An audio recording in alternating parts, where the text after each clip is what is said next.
Meskipun kita berdarah, meskipun kita berluka, meskipun kita berkeringat, kita harus melawan.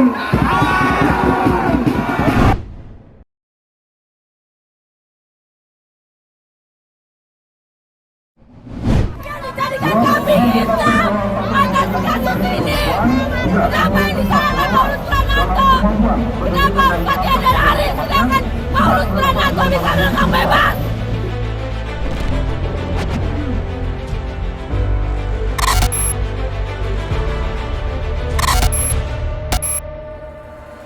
Menurut saya banyak hal yang nggak masuk akal di jeroannya tuntutan atau proceedingnya si persidangan ini. Ini cuma karena sentimen sih menurut saya, atau juga ada karena kepanikan ya. Ya ini kan penguasa kita kan dikerjain sama penguasa. Saya punya satu tesis lagi mau mengatakan begini. Kenapa sih kita ini semua dikerjain kayak begini? Ya, karena mau pemilu. Mengadili. 1. Menyatakan terdakwa Haris Azhar tidak terbukti secara sah dan meyakinkan. Membebaskan terdakwa Fathia Maulidiyanti dari segala dakwaan. Atas putus ini, apakah saudara menerima putusan ini, saudara Haris? Atau menyatakan pikir-pikir atau naik banding? Kan bebas, menerima. Izin yang mulia, kami berterima kasih atas putusan dan pertimbangan hukumnya, dan kami akan mempelajari putusan ini dengan seksama. Untuk itu kami menyatakan pikir-pikir. Konteksnya mau ke pemilu itu ya. Iya. Karena kontestan-kontestannya ada yang bermasalah dari sisi hukum, hak asasi manusia, soal transparansi, gitu. Nah, jadi kalau saya dan teman-teman saya ini dibiarkan, ya kita ini dianggap bakal melemahkan orang tersebut atau orang-orang tersebut. Baik. Demikian ya. Jadi penuntut umum menyatakan pikir-pikir. Sekian dan terima kasih. Jadi saya sih cuma melihat materi-materi sebelum mengucapin 4 tahun tuntutan itu, karena banyak sentimennya aja. Gitu. Banyak sentimennya terhadap kami. Kalau dibilang kita suka tidak sopan, itu bukan tidak sopan, itu hak kita. Interupsi, intervensi, hak kita. Saya kan nggak pernah kencing depan pengadilan. Hah? Se-ekstrim itu ya ininya. Saya ingat waktu saya selama sidang berkali-kali, saya cuma minta izin sekali. Gitu. Fathia pernah meninggal bapaknya di tengah sidang. Jadi kita minta izin untuk tidak dilanjutkan sidang. Kita semua baik-baik aja. Bahwa kita bicara keras, oh iya bicara keras. Lantang. Bukan bicara kasar. Gitu. Jadi itu tadi saya bilang, materi dalam tuntutan itu sentimen dan cenderung mau saya anggap banyak hal yang tidak tepat. Gitu. Tidak sesuai faktanya. Dianggap provokatif. Mereka juga bawa massa. Itu faktor yang mesti Anda hitung juga ya? Saya sih nggak ngitungin begituan. Nggak penting itu yang begitu. Ya kan? Kita bicara fakta, bicara kebenaran, mereka selalu motek-motek kalimat, main isu-isu begitu. Menurut saya itu apa namanya? Ya itu gangguan-gangguan signal advokasi kita. Gitu. Lucunya itu mereka ngutip judulnya apa? Statement yang jadi judul berita online. Gitu. Yang ngucapin adalah salah satu pimpinan partai. Gitu. Sebelum saya ngeh nama itu, saya pikir nih pasti Pujangga nih yang dikutip. Tapi tiba-tiba ternyata, oh yang buzzer, yang sekarang jadi ketua partai, wakil ketua partai apa gimana. Terus ngutipnya salah lagi, kalau semua aktivis minta dibebaskan dari tindak pidana, Semua akan bikin LSM. Bikin LSM. Katanya. Salah itu. Kami ini bukan LSM. Terus saya dituntutan disebutnya pejuang Lingkungan. lingkungan hidup. Saya bukan pejuang. Saya pekerja, aktivis, atau orang yang punya aktivisme di bidang hak asasi manusia, lingkungan hidup, dan lain-lain. Saya nggak tahu itu kutipan dari mana tuh, milih kata pejuang itu. Terus dia yang milih, dia juga yang bantah, ini bukan pejuang. emang nggak pernah ada yang bilang kita pejuang. Ya, dia yang ngangkat, dia yang juga. Jadi ini emang gaya-gaya zaman sekarang ya. Jangan sekarang. Nggak cuma di dunia sosmed, tapi juga di dunia proses hukum juga seperti itu. Jadi kadang-kadang sebenarnya saya waktu di tuntutan itu saya agak merem dikit, saya tidur aja gitu ya. Saya coba dengerin, ini kayaknya kok nggak merepresentasikan proses sidang dan lain-lain. Gitu. Jadi ya saya sih anggap lucu-lucu aja lah. Ini maksudnya apa namanya? Lucu itu apa yang terjadi seperti ini, lalu yang disampaikan seperti ini, lalu dinilainya seperti apa. Gitu. Tapi ya namanya kita lagi melakukan advokasi ya. Advokasi itu akan rangkaian kegiatan untuk mendorong perubahan. Ini bagian dari ini semua. Kita melawan. Anda jangan pernah serahkan nasib Anda kepada para politisi. Anda jangan pernah serahkan nasib Anda kepada para capres. Anda jangan pernah serahkan kepada mereka yang berdasi licin, berngomong licin. Kita yang harus merebut hak kita. Meskipun kita berdarah, meskipun kita berluka, meskipun kita berkeringat, kita harus melawan. Untuk saya dan Haris, bukan saya dan Fathia. Mereka datang bukan Fathia dan Haris, bukan Haris dan Fathia. Kita datang di sini karena ada ancaman besar terhadap Republik ini yang harusnya dimiliki kita. Republik ini bukan punya nomor 1, 2, 3, 100, 1000, atau berapapun. Republik ini punya kita yang tidak terhitung jumlahnya. Kita bukan soal jumlah orang, tapi kita punya daftar kebutuhan, daftar hak asasi, daftar kebutuhan kita, dan itu kita harus perjuangkan terus. Sudah disahkan undang-undang KUHP yang baru, gitu. Jadi ya, dan itu juga sebenarnya tidak hanya soal KUHP yang baru ya dengan segala kontroversinya juga. Tapi juga ada banyak hal lain yang terkait dengan Undang-Undang ITE dalam konteks penerapan. Yang itu sudah kita dalilkan juga, Pak, ketika kita menjawab dakwaan di awal-awal persidangan. Tapi kalau Anda baca di jawaban JPU dan juga putusan hakim ya, pada putusan eksepsi ya, itu banyak yang sekali lagi lucu lah buat saya. Misalnya mengabaikan SKB 3 Menteri, gitu. Yang sejauh yang saya pahami SKB 3 Menteri itu juga kan juga mengikat si Kejaksaan Agung.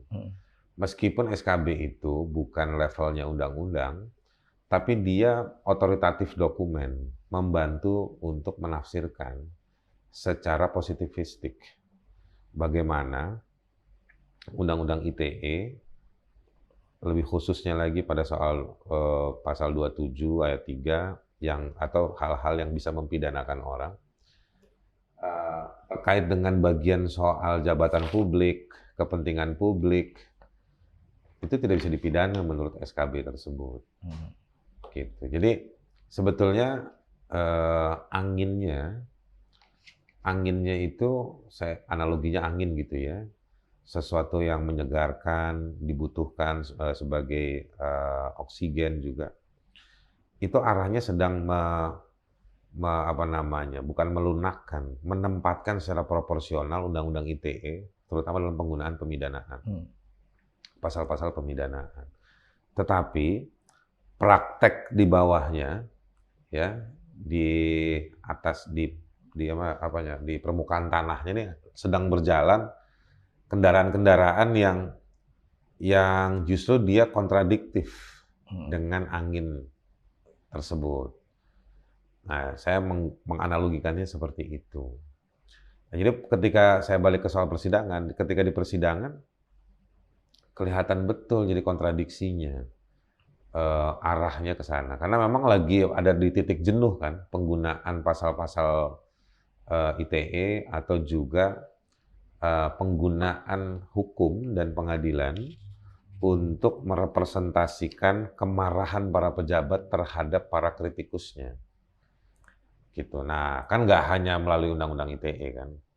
Misalnya penggunaan Undang-Undang Peraturan KUHP tahun 46 tentang berita bohong pasal 14, pasal 15 itu juga kan juga masif banyak digunakan dalam beberapa tahun terakhir untuk membungkam mereka yang dianggap kritis, dianggap tidak menjadi bagian dari penguasa atau dianggap tidak suportif terhadap penguasa atau dianggap membahayakan penguasa dalam konteks kepentingan politik atau kepentingan bisnis mereka. Nah, jadi ITE bersama sejumlah aturan-aturan lain ini adalah kumpulan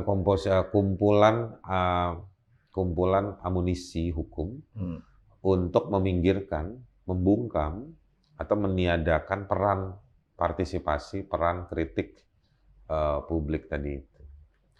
Nah, angkanya ini lagi tinggi. Makin hari makin banyak, ya kan?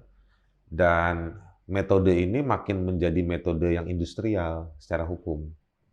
Artinya diproduksi terus, digunakan, gitu. Nah, terus dikasih fakta, ditantang faktanya, dikasih argumentasinya, nggak mau ngerti. Saya kan sebenarnya juga mendampingi beberapa kasus serupa, memperhatikan, membantu dalam bentuk-bentuk yang lain terhadap sejumlah teman yang melakukan advokasi yang kemudian juga diserang juga. Jadi saya melihat, mengamati kasus saya sama Fathia ini sebenarnya agak mendingan. Di Jakarta akses publikasinya cukup baik dan tinggi, meskipun sejumlah media juga memberitakannya agak ngawur gitu ya, tendensius. Tapi artinya ada lah continuity ya, keberlanjutan informasinya. Di banyak daerah itu nggak diliput loh. Gitu. Yang sebelum saya itu kan petani pakel ya. Petani pakel mereka dihukum sampai 5-6 tahun. Dan mereka dihukumnya dengan berita bohong. Pasal 14-15 itu. Aris selamat. Kita bisa memenangkan Bang Aris selamat Bang Aris. oleh jaksa agung. Hari ini kita sudah membuktikan dan kita menang. Kemenangan ini adalah kemenangan dari kita semua. Kemenangan ini bukan hanya yang terus mengkritisi tingkat korupsi, lingkungan hidup yang sehat dan juga segala bentuk pelanggaran hak asasi manusia. Perjuangan ini tidak berakhir hari ini, kawan-kawan. Kemenangan ini bukan hanya harus dirayakan hari ini, tapi kemenangan ini harus ditentukan dengan posisi bahwa rakyat juga punya suara, bahwa rakyat punya kuasa, bahwa rakyat punya posisi di mana kita harus selalu mengawasi negara yang melalui undang-undang dan melakukan penindasan. Tumpang tindih penggunaan norma untuk menjustifikasi penggunaan pasal-pasal. Lalu mereka juga tumpang tindih lalu memutarbalikkan antara kritik dan hinaan, gitu. Lalu mereka berdiri seolah-olah para pejabat ini adalah juga manusia yang punya hak asasi manusia. Jadi bisa nggak di kasus Anda yang sekarang nih, Bang Aris, dikatakan bahwa hukum itu melayani kekuasaan yang arogan? Ya kalau itu mah dari zaman dulu begitu, gitu. Jadi pada esensinya, pada norma historicalnya, hukum itu kan sebenarnya diciptakan. Hukum dan negara dia adalah teknologi manusia untuk mengendalikan orang yang dikasih alat dan kekuasaan. Tapi diputar balik hari-hari ini. Hukum seolah-olah alatnya penguasa untuk ngontrol rakyat. Dan dari situ poin keduanya seolah-olah sah. Hukumnya bilang begitu. Itu bukan hukum, itu aturan. Hukum jauh lebih mulia, lebih kompleks daripada sekedar aturan tekstual tadi itu. Nah, jadi hukum itu dan negara diciptakan karena ada potensi persinggungan antar manusia. persinggungan antar manusia itu akhirnya dikasihlah ke satu orang atau satu kelompok untuk mengelola. Nah, itu adalah tradisi yang ada di belakang alam pikirnya dunia modern. Membentuk social order gitu ya. Mengelola keharmonisan. Kalau pakai bahasanya Rousseau bahkan ya, 3 abad yang lalu mereka kira-kira untuk mengelola rasa cinta di antara manusia. Ya kan? Nah, itu karena dia mau membatalkan argumentasinya yang lebih lama lagi Thomas Hobbes yang kesannya kita ini saling serigala satu sama lain. Nah, padahal ada keintiman itu. Nah, akhirnya karena keintiman itu ditunjuklah sekelompok orang untuk mengelola rasa intim tadi itu. Ya kan? Lewat konstitusi, turunan-turunannya. Tapi dia mau bilang, kamu dikasih kewenangan, tapi kamu jangan kurang ajar. Oke. Nah, ini mau jawab pertanyaan tadi itu tuh ya. Jangan kurang ajar. Nah, tapi yang terjadi sekarang ternyata banyak orang yang udahlah memaafkan penguasa menggunakan hukum untuk nyopet-nyopet atau untuk jitak-jitak orang gitu. Tapi lama-lama bukan jitak ini. Gitu. Ya kan? Untuk mudah membenarkan orang untuk menjarain, disiksa dan lain-lain. Di sejumlah aturan juga dibikin untuk mensahkan tindakan-tindakan fraud yang mencuri, tidak accountable misalnya kayak gitu-gitu. Jadi hukum sudah lama-lama dibajak akhirnya. Jadi bukan hanya demokrasi, tapi hukum juga lama-lama dibajak. Kekuasaan juga dibajak. Ada semua berkelindan ini, saling terkait hukum, penguasa, dunia bisnis, hanya di antara mereka aja. Nah, inilah yang sebetulnya kita harus lawan. Ya, caranya dengan apa? Ya begini, kita nggak usah takut bahwa nanti kita dipidana, dimasukin penjara, kayak ini kamarnya udah disiapin nih ya kan. Ya itu bagian dari proses. Jadi dimasukin penjara itu bukan end of the story. Ini adalah pintu untuk